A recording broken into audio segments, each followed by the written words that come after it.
નમસ્કાર. Auto rickshaw ચાલક welfare association પ્રમુખ રાજ શિર્કે.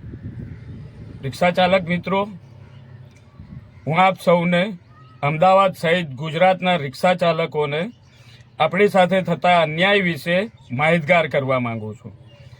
રિક્ષા ચાલક મિત્રો, ગુજરાત સરકાર આપણા ગરીબ રિક્ષા ચાલકોની રોજીરોટી છીનવીને માલેતુજાર લોકોને આપી દીધી છે. આપણા ધંધા રોજગારીને નુકસાન પહોંચાડી રહી છે. તેના માટે smart city auto driver union અને ઓટો રિક્ષા ચાલક વેલફેર એસોસિએશન દ્વારા અનેકો લેખિત રજૂઆતો, મૌખિક રજૂઆતો, રૂબરૂમાં મળ્યા, ગાંધીનગર ગયા, ઉચ્ચ અધિકારીઓ સુધી મળ્યા, પુરાવા આપ્યા.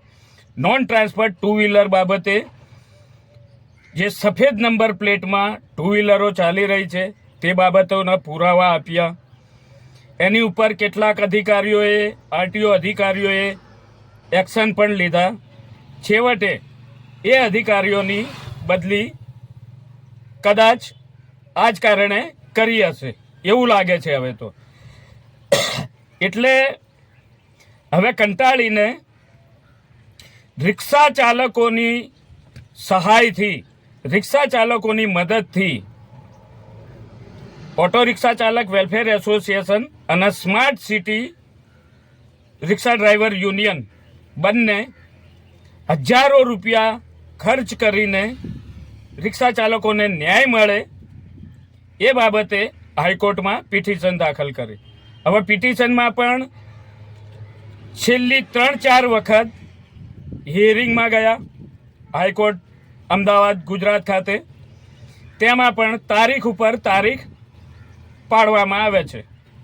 એમાં એવું છે કે સરકાર તરફથી એફિડેવિટ ફાઇલ કરવામાં નથી આવતી. એટલે હવે આપણે વિશ્વાસ કોની ઉપર કરવો? લાગતા વળગતા ટ્રાન્સપોર્ટેશન ડિપાર્ટમેન્ટના હોય કે પોલીસ તંત્ર હોય, તમામ જગ્યાએ આપણે મહેનત કરી, ના છૂટકે એક હાઈકોર્ટ ઉપર વિશ્વાસ હતો. એટલે આપણે હાઈકોર્ટ સુધી, ગરીબ રિક્ષા ચાલકોને હાઈકોર્ટ સુધી જવું પડે એ શરમજનક બાબત છે. એટલે રાજ્ય સરકાર ન્યાય નથી કરી રહી. મિત્રો, હવે પછીની તારીખ આવવાની છે. સાથે સાથે આપણું ઓટો રિક્ષા ચાલક વેલફેર એસોસિએશન દ્વારા રિક્ષાના હિતો માટે એક હમણાં થોડા સમય પહેલાં એક પત્ર આપ્યો સરકારને, પીએમ શ્રીને, સીએમ શ્રીને, તોલમાપ ખાતાને, તોલમાપના ઉચ્ચ અધિકારીઓને, રેશનિંગ ડિપાર્ટમેન્ટને કે 2010ની આજુબાજુ, આશરે 10-12 વર્ષ થઈ ગયા ત્યારે એક પરિપત્ર આવ્યો હતો. તેનામાં સ્પષ્ટ લખ્યું હતું કે આ એક ડિજિટલ મીટરનો પાયલોટ પ્રોજેક્ટ છે, અમદાવાદમાં શરૂ કરવાનો છે અને તેનામાં સફળતા મળે તો આખા ગુજરાતમાં શરૂ થશે. આ પાયલોટ, કોઈ પણ પાયલોટ પ્રોજેક્ટ 1 વર્ષનો જ હોય છે. 365 દિવસ જ એની અવધિ હોય છે અને વર્ષો વીતી ગયા તો પણ આ પાયલોટ પ્રોજેક્ટ હજુ ચાલી રહ્યો છે. એટલે આપણે ઓટો રિક્ષા ચાલક વેલફેર એસોસિએશન દ્વારા લેખિતમાં લેટર ઉપર આવેદનપત્ર આપ્યું. તેનામાં જણાવ્યું આપણે કે 365 દિવસનો પાયલોટ પ્રોજેક્ટ છે. રિક્ષા ચાલકોને આ ડિજિટલ મીટરના સર્ટિફિકેટમાં ખૂબ જ તકલીફો પડે છે, ખૂબ જ દંડ ભરવો પડે છે. આમ બી હાલ ઓનલાઈન એપ્લિકેશનો ચાલી રહી છે એટલે મીટરથી 2-5% જ બેસે છે. એટલે અમને આ સર્ટિફિકેટ જે દર વર્ષે રિન્યૂ કરાવવાનું હોય છે એનામાં થોડી રાહત આપો. જેમ પેટ્રોલ પંપવાળાઓને મોટા અધિકારીશ્રીએ રાહત આપીને એમને દર વર્ષે રિન્યૂ કરાવતું સર્ટિફિકેટની અવધિ 2 વર્ષની કરી તો રિક્ષા ચાલકોને પણ થોડી ઘણી અવધિ વધારી આપવામાં શું વાંધો હતો? અથવા તો 2 વર્ષ, 5 વર્ષ અથવા તો નાબૂદ કરવાની આપણે ડિમાન્ડ કરી હતી, કેમ કે આ પાયલોટ પ્રોજેક્ટ હતો. તો સરકારી તંત્ર તરફથી એવો જવાબ આવ્યો કે આ કેન્દ્ર સરકારનો કાયદો છે એટલે આ કાયદો નાબૂદ થઈ શકે તેમ નથી. ખોટી વાત છે. કેન્દ્ર સરકારનો કાયદો કોઈ બી રાજ્ય સરકાર ઉપર થોપી જ ના શકે.